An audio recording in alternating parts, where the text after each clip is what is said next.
সম্পাদক মহোদয়, প্ৰমুখ্যে উদ্যোক্তাসকল আৰু আজিৰ ইয়াত অনুষ্ঠিত কৰা প্ৰতিযোগিতাসমূহৰ প্ৰতিযোগীসকল, বিচাৰক মণ্ডলী আৰু উপস্থিত সদাশয় ৰাইজ, আপোনালোক সকলোলৈকে পুৱাৰ প্ৰাৰ্থনা হিচাপে সেৱা জনালোঁ। সকলোৰে সুস্বাস্থ্য কামনা কৰিলোঁ। এনে এটা মহান অনুষ্ঠানত আজি নিজক সম্পৃক্ত কৰিবলৈ পাই আমি ধন্য হ'লোঁ। ইমানবোৰ প্ৰতিযোগিতা ইয়াত অনুষ্ঠিত কৰিছে আজি। মই কিন্তু যিটো গম পাইছিলোঁ যে আমাক কৈছিলে বিয়ানাম প্ৰতিযোগিতাটো উদ্বোধন কৰিব লাগে বুলি, আৰু যাম মোৰ ভাল লাগিছে। প্ৰিয় অনুষ্ঠান এটাই পাইছোঁ, কবিতা ভাল লাগে। গতিকে এই শুভ অনুষ্ঠানৰ শুভ মুহূৰ্তত জয় জয়তে মই পৰম পিতা পৰমেশ্বৰৰ ওচৰত প্ৰাৰ্থনা জনালোঁ। আপোনালোকে যিটো উদ্দেশ্যৰে এই অনুষ্ঠানটো অনুষ্ঠিত কৰিছে, আপোনালোকৰ এই অনুষ্ঠানৰ সৰ্বতো প্ৰকাৰৰ মংগল কামনা কৰিলোঁ আৰু সুন্দৰতা আৰু সফলতা কামনা কৰিলোঁ। আৰু অনুষ্ঠানৰ কবিতাৰ যি প্ৰতিযোগিতা, আজি কবিতাই হওক, বিয়ানাম হওক, আপোনালোকৰ যি যি অনুষ্ঠান প্ৰতিযোগিতা আছে সকলোখিনি শুভ উদ্বোধন কৰা হ'ল বুলি মই ঘোষণা কৰিছোঁ। মই বৰ সুখী আজি ইয়াত উপস্থিত হৈ। কিন্তু কবিতা কথাখিনি ক'বলৈ যাওঁতে প্ৰতিযোগিতাৰ বিষয়ে মই নিশ্চয়তা নাই, কবিতাৰ ওপৰত মই বিশেষ কথা নাৰাখিম। তথাপি কওঁ, কবিতা বুলি ক'লে এনে মনলৈ ভাৱ আহে যে সেই বাচকবনীয়া শব্দবোৰ লৈ মোৰো খুব মন যায়, মানে হাৱলি ইমান ধুনীয়া ভাৱৰ সাগৰত ডুব গৈ এনেকুৱা যেন কিছুমান কবিতা লিখি শব্দৰ সাক্ষৰী মালা গাঁঠি। কিন্তু আমি ইমান চৌষষ্ঠি জঞ্জালত থকা এগৰাকী নাৰী, আমি ভাৱৰ সাগৰত ডুব যাবলৈ সময় নাপাওঁ। কিন্তু এইটো নহয় যে তাৰ কাৰণে একো আমাৰ অনুভৱ নহয়, আমাৰ দুখ হয়, দুখ আহে, হতাশা আহে, যায়। কিন্তু এটা হেঁপাহ হৃদয়ত থাকি যায়, সেইটোৱে অহৰহ খুন্দিয়াই থাকে যে কবিতা এটা লিখিব পৰা হ'লে, কবিতা এটা লিখিব পৰা হ'লে, এনেধৰণৰ ভাৱ এটাই অহৰহ ক্ৰিয়া কৰি থাকে। কিন্তু তেতিয়া মনলৈ মোৰ এটা কথা আহিলে এদিন, মই শুনিছিলোঁ যে কবিতা এটা যেতিয়া সম্পূৰ্ণ এজন বিশেষ ব্যক্তি বা বিশেষ কবি কবিতা এটা যেতিয়া ভাৱটো মোৰ লগত মিলি যায়, সেই কবিতাটো বোলে নিবিড়ভাৱে মোৰ হৈ যায় বা আপোনাৰ হৈ যায়। আপোনাৰ কবিতা এটা যদি কাৰোবাৰ মনৰ মাজত মিলি যায়, তেতিয়া সেই কবিতাটো সম্পূৰ্ণ যাৰ লগত মিলি যায় তেখেতৰ হৈ যায় নিবিড়ভাৱে। ময়ো ভাবোঁ এতিয়া ইয়াত যিমান কবিতা আপোনালোক বিশেষ কবিসকল আছে, যে আপোনালোকৰ যিখিনি কবিতা, মই সেই অনুভৱটোৱে মোক বাধ্য কৰালে ভাবিবলৈ যে নিবিড়ভাৱে সেই কবিতাবোৰ এতিয়া সকলো মোৰ। সেই কবিতা আমাৰ বিশিষ্ট কবিসকল নীলিম কুমাৰ দেৱৰ কথাই কওঁ বা প্ৰণৱ কুমাৰ বৰ্মনৰ কথাই কওঁ, আৰু মোৰ বিশিষ্ট কবি কেশৱ মহন্তৰ কবিতা দেৱৰ কথাই কওঁ বা ভৱেনজ্যোতি কবিতাই কওঁ, স্বপ্নাদেৱে কওঁ, নিবিড়ভাৱে আপোনালোকৰ কবিতাবোৰ কিন্তু এতিয়া মোৰ সম্পূৰ্ণ। কাৰণ মই একাত্ম হৈ যাওঁ আপোনালোকৰ কবিতাত। আৰু এটা কথা গম পাইছোঁ, কবিজনৰ বোলে তাতেই সাৰ্থকতা, আৰু কবিজনৰ বোলে সেইটোৱেই প্ৰাৰ্থনা যে মোৰ কবিতাটো বেলেগক হৈ যাওক। হয়নে নহয় বাৰু? মই কবি নহয় দেই, কিন্তু অনুভৱটোহে অকণমান প্ৰকাশ কৰিলোঁ। যা হওক, অনুষ্ঠানৰ শুভ উদ্বোধনী কৰিলোঁ, ভাল হওক প্ৰতিযোগীসকলে। কিন্তু এটা কথা, প্ৰতিযোগিতা বুলিলে এটা কথা অকণমান কৈ যাওঁ, এনে আমি ইমান প্ৰতিযোগিতাৰ দৌৰত আছোঁ ন আজিকালি। আমি ইমান প্ৰতিযোগী, মানে প্ৰতিযোগিতা আমাৰ জীৱনটোৱে প্ৰতিযোগিতা কৰি পেলাইছোঁ। কিন্তু কিছুমান প্ৰতিযোগিতা আমি নকৰিলেও হয়, অনাৱশ্যক প্ৰতিযোগিতাত আমি জীৱনৰ দৌৰত ঘূৰি আছোঁ, যাৰ কাৰণে আমাৰ জীৱনবোৰ অসুখী হৈছে। আমি সন্তানক একেবাৰে সৰ্বগুণাকৰ কৰাৰ প্ৰতিযোগিতাত লাগিছোঁ। এটা বিষয়ত আমি কেতিয়াও তেওঁক গুণাকৰ কৰিব খোজা নাই, সৰ্বগুণাকৰ প্ৰতিযোগিতাত আমি নামিছোঁ, যাৰ কাৰণে আমাৰ সমাজখন অকণমান উশৃংখল হৈছে। আমি তাৰ কাৰণে প্ৰতিযোগৰ যিটো মনোভাৱ, মানে বিট ইয়ৰছেল্ফ কথাটো আমি মনলৈ আনিব লাগিব। প্ৰতিযোগীটোক নিজৰ লগত কৰিব লাগিব। কোনো মোৰকে ভালকে স্বপ্নালীয়ে কবিতা লিখে, মই স্বপ্নালীকে ভাল কবিতা লিখোঁ মনোভাৱ ল'লে নহয়। মই কবিতা এটা লিখি কোনোবাই ভাল প্ৰশংসা যেতিয়া মই পাম, সেইটো আচল কথা। গতিকে আমি প্ৰতিযোগিতাত নামিব লাগে, নিজৰ ওপৰত প্ৰতিযোগিতা। কাৰোবাক হৰুৱাই কাৰোবাক লেং মাৰি মই আগবাঢ়ি যাম এই প্ৰতিযোগিতাৰ দৌৰত আমি নামিব নালাগে। কাৰণ সেইটো কৰাৰ কাৰণে আজি সমাজখনত অকণমান উশৃংখলতাই দেখা দিছে। বিশেষকৈ সৰু সৰু ল'ৰা ছোৱালীবিলাকৰ নতুন প্ৰজন্মৰ ক্ষেত্ৰতো তেওঁলোকে যেতিয়া মানে এটা মনোভাৱে আহি গৈছে যে মই তাতকৈ কেনেকৈ আগবাঢ়ো। আচলতে প্ৰতিযোগিতা সেইটো নহয়, মই কেনেকৈ নিজক জিকো সেইটোহে আচল কথা। গতিকে সেইখিনিকে ক'লোঁ। আৰু আজি ইয়াত আপোনালোকৰ বিয়ানাম প্ৰতিযোগিতা অনুষ্ঠিত হ'ব নহয়নে? বিয়ানাম প্ৰতিযোগিতা আৰু কি আছে?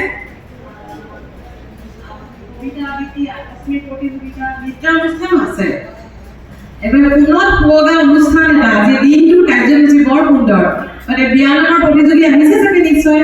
গতিকে সেই বিয়ানামটোৰ প্ৰচাৰ প্ৰসাৰ সংৰক্ষণ আপোনালোকে যেতিয়া কৰিছে, আমাৰ জাতীয় সম্পদ বিয়ানাম, গতিকে এই বিয়ানামটোৱে মোৰ অতিকে আপোন। অকল মোৰে নহয়, আমাৰ সকলোৰে বিয়ানামটো প্ৰাণৰ জাতীয় সম্পদ। এই জাতীয় সম্পদ ভাগি আপোনালোকে চৰ্চা কৰিবলৈ লৈছে, সেইকাৰণে মই আপোনালোকক বিশেষভাৱে ধন্যবাদ জনালোঁ। আমি সকলোৱে বিয়ানামৰ প্ৰসাৰ আৰু চৰ্চা কৰিব লাগে। আৰু প্ৰতিযোগীসকলক বিয়ানামৰ মই শুভেচ্ছা জনালোঁ। আপোনালোকে যে এই বিয়ানামখিনি আমাৰ অকণো হিন্দেৰি নোহোৱাকৈ গীতি সাহিত্য আগবঢ়াই নিয়ে, যাতে বিলুপ্তিৰ পথত নাযায়। কাৰণ তাত আমাৰ পূৰ্বপুৰুষসকলৰ ৰীতি নীতি পৰম্পৰা সংস্কাৰ লোকাচাৰ সোমাই আছে, আৰু সেইখিনি আমি আগবঢ়াই নিবই লাগিব। বিয়াখন অকল যে এগৰাকী কন্যা বা এজন ল'ৰাৰ মাজতে বিয়াখন সীমাবদ্ধ নহয়। বিয়াখনে এটা পৰিয়ালৰ লগত মিলাই, এখন সমাজৰ লগত মিলাই সকলোখিনি বিয়াখনতে আছে। ৰাজনৈতিক প্ৰক্ৰিয়া কিন্তু সংসদীয় নহয় বিয়াখন, আমাৰ সংসাৰখন। আৰু সন্তুলিতভাৱে স্বামী স্ত্ৰীয়ে আগবঢ়াই যেতিয়া নিব, সেইটোহে আচল কথা। বিয়াখনত সেইটোৱে কয়, বিয়াৰ পদ্ধতি, বিয়াৰ নামবিলাক। কিন্তু এইটো নহয় যে বিয়ানাম আমি কিতাপৰ পৰা বিয়ানাম মন্দিৰা বৰুৱা বাইদেৱে কিতাপ লিখি থৈছে, সেইটো চাই পেলাই মই বিয়ানাম গাম, এইটো নহয়। বিয়ানামটো আচলতে পৰিস্থিতি চাই নিজে সৃষ্টি কৰা হ'ব লাগে। আজি ঠাইতে লিখি ঠাইতে পৰিৱেশন কৰিছিল কাৰণে বিয়ানামবোৰ আমাৰ আইতাহঁতে বাইদেউসকলে সেইকাৰণে তেওঁলোক স্বভাৱ সুলভ কবি, যে পৰিস্থিতিটো দেখিয়ে তেওঁলোকে বিয়ানাম এটা গাব পাৰিছিলে। গতিকে সৰুকে এষাৰি বিয়ানাম গাইলে ভাল লাগিব নেকি ন? গাই পেলাই সকলোৱেতো ভালেই পায় বিয়ানাম।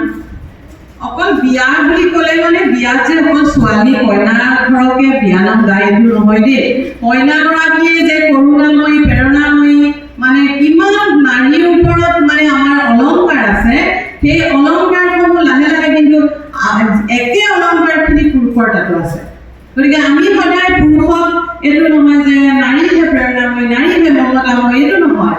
পুৰুষসকলৰ সন্মানে তেওঁলোক আৱেগ প্ৰবল একোজন পুৰুষ, তেওঁলোকৰো দয়া আছে, মৰম আছে, তেওঁলোকেও কবিতা ভাল পায়, তেওঁলোকেও ফুল ভাল পায়, তেওঁলোকেও সংগীত ভাল পায়। কিন্তু আমাৰ এইখিনিতে অকণমান পাৰ্থক্য আছে। আমি নাৰীসকলে যেনিবা আমাৰ অভাৱ অভিযোগবোৰ চিঞৰি চিঞৰি কান্দি কাটি আমি প্ৰচাৰ কৰি দিওঁ, কিন্তু পুৰুষসকলে সহ্য কৰি থাকে, ধৈৰ্য ধৰি থাকে। কিন্তু এইটো নহয় যে তেওঁ কিবা কাৰণত হাৰি পেলাই যে মনটো এনেকৈ আছে, এইটো নহয়। পুৰুষ আৰু নাৰীৰ মাজত কোনো বিভেদ নাই, প্ৰভেদ নাই। আমাৰ গুৰুজনাই কৈ গৈছে যে পিৰিয়ে পুৰুষে বগাই কমতি, তেহে ভিজিব কৰ্মত ভগতি। গতিকে সকলো মিলি আগবাঢ়ি যাব লাগিব। আৰু সেই পুৰুষজনেই আমাক দয়াৰ দুহাতেৰে আকাশখন চুবলৈ শিকায়, হয়নে? নাৰীগৰাকী যেনেকে একে, পুৰুষজনো একে। পুৰুষজনে খালি অকণমান এটা বস্তু আমাৰ নাৰীৰ পৰা বিচাৰে, সেইটো কি জানে? তেওঁলোকে অকণমান স্বীকৃতি বিচাৰে, মৰম বিচাৰে। মানে এইটোৱে কয়, তেওঁলোকে যেতিয়া কামখিনি কৰিব, ঘৰলৈ যেতিয়া দিনটো বাহিৰত থাকি ঘূৰি আহিব, আহি পেলাই পত্নীগৰাকীয়ে যদি কয় তুমি আহিলা, তোমাৰ আজি বহুত কষ্ট হৈছে দেই, আমাৰ কাৰণে তুমি বহুত কৰিছা, তুমি আমাৰ কাৰণে ভগৱানৰ দান। যদি পত্নীগৰাকীয়ে চকুলে চাই স্বামীজনক কয়, তেওঁৰ তাতকৈ একো নিবিচাৰে, পিছদিনা গোটেই কামখিনি তেওঁ নিয়াৰিকৈহে কৰিব। আৰু এইটো কথা নহয় যে তেওঁলোকে কাম নকৰে। সেই স্বীকৃতিটো সামান্য মৰম যদি তেওঁক দিয়া যায়, তেওঁ আমাতকৈ বেছি কৰি দেখুৱায়। গতিকে মই বিয়াবিলাকত সাধাৰণতে ল'ৰাৰ বিয়াতহে বেছি নাম গাওঁ, কইনাৰটোৰ বিষয়ে আছে আমাৰ। সেইবিলাক নীতি শিক্ষাহে। বিয়ানাম মানে কি? নীতি শিক্ষা। গতিকে নীতি শিক্ষাসমূহ বিয়ানামৰ জৰিয়তে দিয়ে, যে এইটো কৰিবা, এইটো নকৰিবা। এতিয়া দৰা যাবৰ সময়ত আমি গাওঁ, যেতিয়া ল'ৰাজন যাব ওলাই, তেতিয়া দৰাজনে কয়, বিয়ানাম এটা গাই দিছোঁ সৰুকে, উলিয়াই এটা দিব নি কোনোবাই?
সকলে ল'ৰাটোক এটা দিহা পৰামৰ্শ দিয়ে যে যাবৰ সময়ত ভাই চাঁদ পায়ৰা তুমি দেউতাকে নিৰিবা দেউতাৰ মৰম চেনেহ পাহৰি নাযাবা দেউতাৰ দুখে শুভ পাৰে কিয় শশী দিবল গুণ গাঁঠি আজি মিলন হব নৱদ্যুতি প্ৰাণী এনেদৰে দেউতাকক ক'ব মাকক ক'ব ভায়েকক ক'ব ভনীয়েকক ক'ব হয়নে সেইবোৰ বুজনি দিয়ে তাৰপিছত ছোৱালীজনীকো একেই ছোৱালীজনীয়ে যেতিয়া কয় যেতিয়া তেওঁক বুজনি দিয়ে ছোৱালীজনী সেইখিনি মই নকওঁ বাৰু কিন্তু যাবৰ সময়ত যেতিয়া ছোৱালীজনীয়ে দেউতাকক কয় কিমান মানে দুখৰ কৰুণ সুৰৰ মুহূৰ্ত প্ৰকাশ বিয়ানামসমূহত আছে ছোৱালীজনী যায় আমাৰ যেতিয়া তেওঁৰ তাঁতশাল থাকে তেওঁৰ কাঁহীখন থাকে বিচনাখন থাকে দেউতাকক ইমান অনুনয় বিনয় কৰি কৈ থৈ যায় হাতত পাণ বঁটা লৈ দেউতাকে মাতা গ'ল মৰমৰ দেউতা যাবলৈ ওলালো যাবৰ সময়তে সেৱাহে জনালো দেউতা ঐ মই বোৱা তাঁতশালখন দেউতা ঐ ভাঙি নেপেলাবা দেউতা ঐ যেতিয়াই সময় পাম এজুতি গামোচা তোমালৈ বৈ যাম দেউতা ঐ মই খোৱা কাঁহীখন দেউতা ঐ ভাঙি নেপেলাবা দেউতা ঐ যেতিয়াই সময় পাম সেইখন কাঁহীতে এসাঁজ মই খাই যাম দেউতা ঐ মই বোৱা পালেংখন দেউতা ঐ পলাই নেপেলাবা দেউতা ঐ পালে অনুমতি সেই পালে মতে শুই যাম হিয়ে ৰাতি কিমান আবেগ কিমান মানে দুখৰ সুতৰ প্ৰকাশ নহয়নে দেউতাক আৰু ছোৱালীজনীৰ মাজত কিমানখিনি বিয়ানামত আছে গতিকে বহুত আপোনালোকে এইটো বৰ ভাল কাম কৰিছে যে বিয়ানামৰ আমাৰ এই সম্পদসমূহ হেৰাই গৈছে কিন্তু যিখিনি মৰ্যাদা বিয়ানামত থাকিব লাগে দিব লাগে সেইখিনি ৰাখি পেলাই আমি বিয়ানামখিনি আগবঢ়াই লৈ যাওঁ তাকে মই কামনা কৰিলোঁ খুব ভাল পাইছোঁ প্ৰতিযোগীসকলক শুভেচ্ছা পুনৰ জনালোঁ বেলেগ এখন মিটিঙত যাব লাগে কাৰণে মই আজি অকণমান সোনকালে ল'ৰালৈকে যাবগৈ লাগিব দৰমত মিটিংখন থাকিল কাৰণে কিন্তু অকণমান কথা ক'বলৈ মন যায় কিন্তু উদ্যোগৰ ইমান শাসন নাথাকে উদ্যোগৰ অকল শুভেচ্ছা বাণী এটা থাকে কিন্তু মই আপোনালোকক ইমানেই ভাল পাওঁ মই ইয়াত আহি যে মই নিজৰ অনুষ্ঠানত আহিছোঁ নিজৰ ঠাইত আহিছোঁ এনে অনুভৱ হৈছে কাৰণে বেছিকৈ অকণমান কথা ক'লোঁ তাৰ কাৰণে ক্ষমা কৰিব পুনৰ মই সকলোলৈকে শুভেচ্ছা জনালোঁ আপোনালোকৰ অনুষ্ঠান একক অনন্য আৰু অনবদ্য হৈ জিলিকি ৰওক তাকে কামনা কৰি সভাখন উদ্বোধন কৰা হ'ল বুলি সামৰণি মাৰিলোঁ